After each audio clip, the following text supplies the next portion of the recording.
ಅಭಿಮಾನ ಶೂರತೆಯಿಂದ ನಿನ್ನಂತಹ ಕಪಟಿಯ ಸ್ನೇಹವನ್ನು ಬೆಳೆಸಿದ್ದೆ.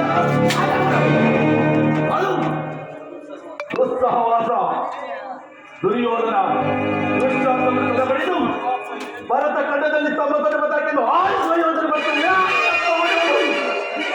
ಅದು ದುರಾಶಯ. ನಾವೇ ಸಮರ್ಥರು, ನಾವೇ ಜಯಿಸಿದರು ಎಂಬುದಾಗಿ ಎಣ್ಣೆ ಪಡೆದರುವ ಅದು ದುರಾಭಿಮಾನ.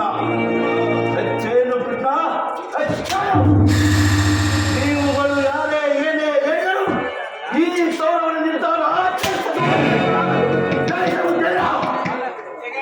ಸುಮ್ಮನೆ ಕಂಠ ಶೋಷಣೆಯಿಂದ ಪ್ರಯೋಜನವಿಲ್ಲ.